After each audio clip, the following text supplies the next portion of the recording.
Hey everyone, Suzi here, and today we're playing King Arthur Legends Rise. For today's video, we're going to talk about Arena, the Colosseum. What are some winning combinations?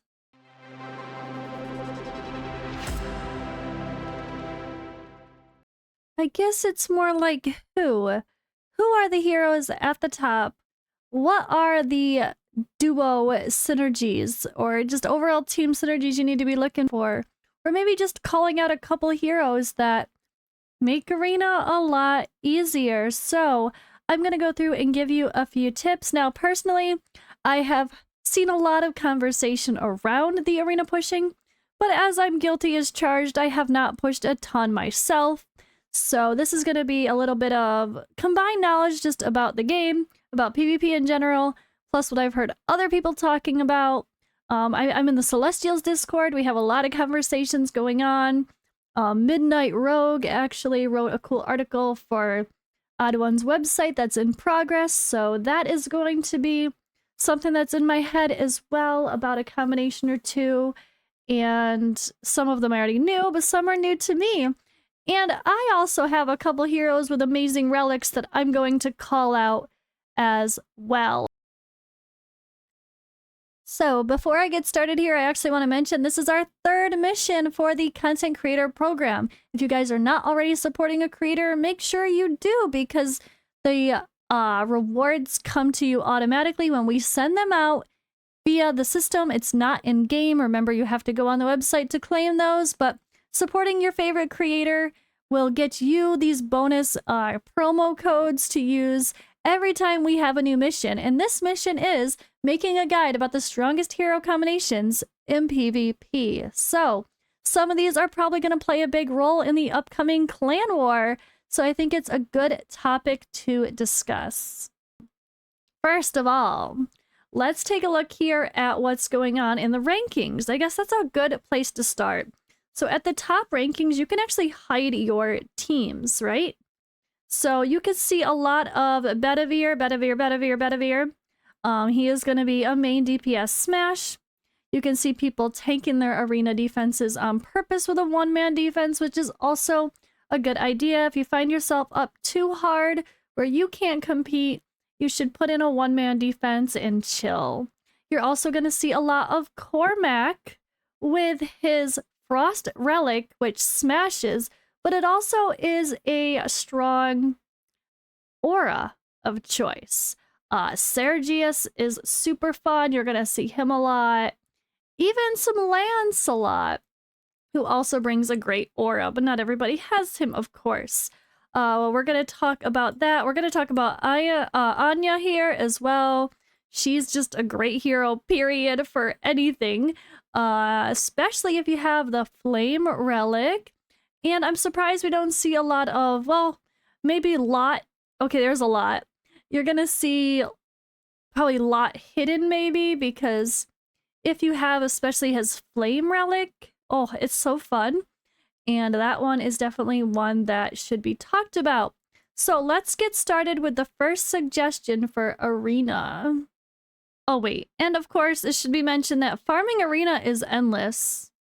So if you fail and you lose a couple points, don't worry, you can move on and grind a bit and just keep going. Like, you can try to find your easiest matches first with the combat power, or avoiding heroes you don't want to deal with like Guinevere. That's something also to keep in mind, that there's not a limited amount of tickets per day. So first of all, I'm going to talk about that leader position. Why certain heroes? And Lancelot is a good example you're going to see as lead a lot, because he has attack speed up of 20%. So attack speed is king, speed is king in any arena type fight. And making sure your team goes first is going to ensure that you're the one to hopefully carry out your attacks, smash, and just be done. So Lancelot with the speed lead is a solid choice. However, there's another option for a great speed lead that I'm going to point out next. And that is Cormac, who is a top tier option for Arena as well, because he also brings a 20% speed lead. It's not less because he's a rare. Like some games, the leader's aura is a lot less if they're not the legendary version, but that's not the case here. You're also going to want Cormac's Frost Relic. That is his strongest relic. So this one does bring an AoE smash on his 3rd skill, which does a lot of damage. And it also does damage based on his defense and attack, which is super interesting. I love that. His 2nd skill is just a basic 2-hitter, and his 1st skill inflicts evasion rate decrease 1. So, okay, but you really want him for the smash. He's a great alternative if you don't have Bedivere as a AoE nuker, who's also going to help your team to go even faster. So I think in a perfect world, you'd have like a Morgan go first as your fastest hero on your team to place a defense penalty on someone, hopefully. And then, yeah, then Cormac or Bedivere would go second with a big smash. And you could even have both Bedivere and Cormac as double smash and hope you just nuke the opponent. But the big thing with him is you really want to have his chivalry if you're going to compete at high levels.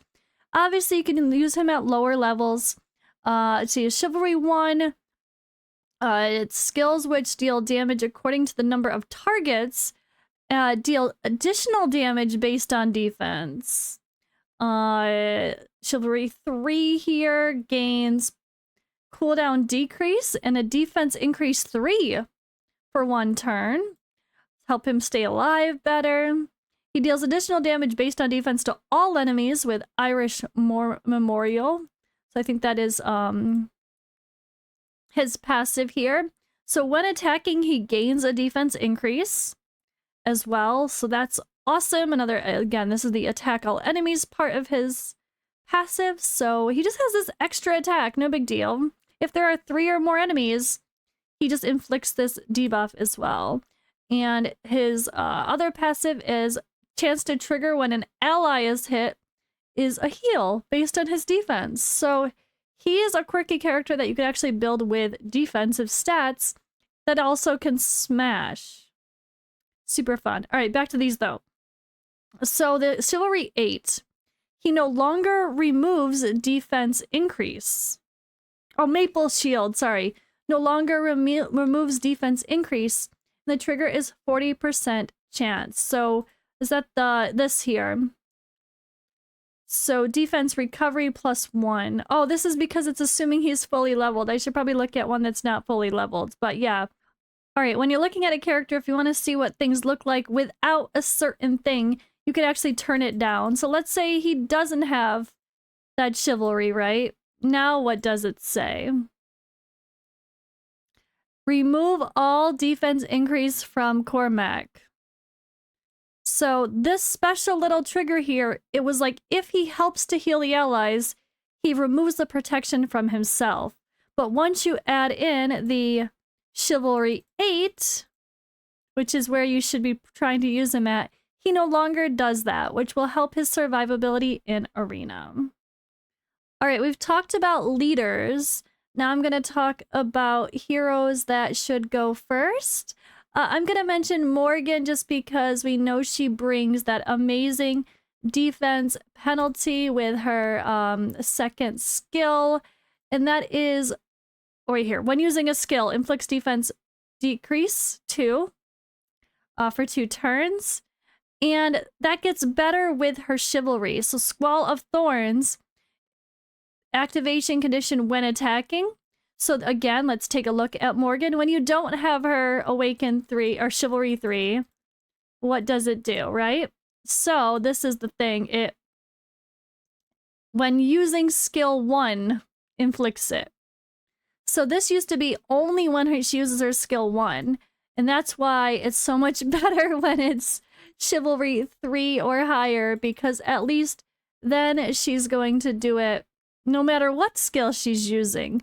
So keep in mind that even though she is using a skill, often with an AoE attacks all enemies, it does not mean she's going to place both of those great debuffs on every enemy. So just to be clear, damage taken increase 3 and defense decrease 2. is only going to go on one person that you target, even if you're using an AoE skill, which all of her second skills have. But that's what makes her Storm Relic even better. With the Storm Relic, it attacks all enemies. Each hit has a chance to inflict defense decrease 2 for 2 turns. So this makes it on all things and not just the one that you're targeting, which makes her Storm Relic a strong debate about which relic is best for her. Now, keep in mind, if you're going to buy her like Frost Relic as your choice like I did from the Relic Selector if you purchase the Hard Clear package, you might as well keep the other pack in mind. There is a pack to buy her Storm Relic just straight up. So if you have done some 10 pull or 2 of Storm Relics and you didn't get Morgan's and you just are a spender, you might as well just, yeah, consider buying that as one of your value because it's a great relic to have. And I have all 3 of them now and Morgan is just amazing. So no regrets there. A couple other individual heroes I'll call out first before the other duos, I guess you'd say. Definitely Guinevere on your defense. She's super annoying. If you guys have ever noticed you're in a battle for much longer than expected, it's probably because of Guinevere. She just does this invincibility that upon being hit when the current HP is 50% or lower, she just keeps gaining invincibility every time you hit her. So you actually kind of have to purposefully not decrease her, well, it has a cooldown. So you have to purposefully not hit her with something that's going to decrease her attack gauge, or else she's just going to stay there. And if you keep decreasing her attack gauge with like Morgan, and she doesn't let that buff fall off, it's going to take you a long time to kill her sometimes. So keep that in mind. Guinevere is really, really great, especially on defense if you are just trying to be annoying to your opponent. Another support type character to call out is definitely Aine. So she is just so good with all of her buffs and support for your units, especially when she gets to the Chivalry 3 and she starts the battle with her amazing little buff here, where she grants counterattack, trigger rate to increase, and critical strike damage increase to all allies right from the start, which is huge in something like Arena where you hope to go in, nuke fast, and be done. That is huge. Plus, with her Chivalry 4, she uses Torrent of this one, mana, when attacking. So, or when using a skill, right? What is it? When counterattacking. So anytime she counterattacks, she's also going to throw out this big attacks all enemies extra hit and help nuke your enemies as well. And she does some surprising extra damage, which certainly can help. So that's a really cool thing. Her Frost Relic is very strong, so definitely not one to be bummed about having as the default. She definitely helps to remove debuffs and dots from your team if needed. But her Flame Relic is really neat as well. So this one does abnormal status immunity on the AoE and then attacks all enemies. Her second skill removes 3 debuffs, up to 3 debuffs, 2 abnormal status from each ally, and independent chance to grant each ally an attack speed increase as well. So she helps your team to go faster, which is huge. Attack speed increase buff in Arena. You guys know if you play other games, improving, either boosting someone's attack gauge or improving or putting on an increased speed buff of some sort is huge for, yeah, Arena. So definitely one to consider if you do get her Flame Relic from some summons, that it's a pretty fun one to use in PvP. Now, let's talk some Smash. We're just going to call out Bedivere as the obvious. He is the strong candidate as the main nuker of your team in Arena, so I'm just going to state the obvious there. He hits really freaking hard with this second skill, and if you have the third skill in use, you want to use that third skill for AoE, I would recommend only doing so if you have him at C4, because with C4, He charges Vigor by 2, and skill 3 ignores 10% of the enemy's defense as well, so he'll do more damage. But if you don't have Bedivere at C4, I would say to stick to just trying to nuke one person quick, boom, with this skill here, his second skill, because you also get that extra bonus hit if the hit is a critical. So as long as you crit on that first hit, you'll get a second hit, which could take out someone else as well. And he's kind of still the king DPS in the game for many reasons, and that being part of it. All right, now the last one I'm going to talk about is another niche one, because not everyone has the Flame Relic for Lot. I pulled it, actually. I just haven't leveled it up yet. But this is good synergy with Florentius, I would say, right? Florentius. He has a good kit. So this is something that also was mentioned for the article that we'll have out on his website, Odd1's website.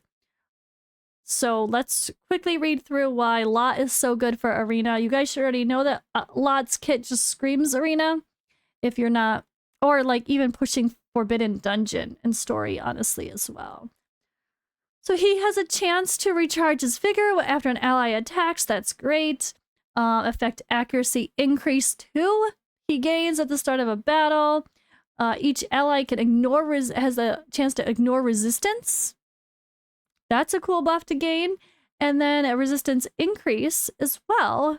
And then his third one here upon inflicting at a normal status, he gains Blessing, which makes him immune to debuffs in abnormal statuses, and grants the ally with the lowest HP amplification for 1 turn, which makes the Vigor recharge. So he's kind of like a Vigor recharger, which is great, so everyone can use their big skills. But he's also a great crowd controller. He does Oblivion on his main third skill. So with Oblivion, the target forgets how to use their passive skills. The passive skills that are already triggered cannot be canceled, but the target's effect accuracy is also decreased by 5%. So taking out a passive, think about Ramantu in Raid Shadow Legends. That's kind of Oblivion, right? And then Brainwash on his second skill makes the target attack their own team. So you brainwash someone else's Bedivere and job done, right? GG. And then even his basic attack allows you to place Oblivion on one enemy for 1 turn.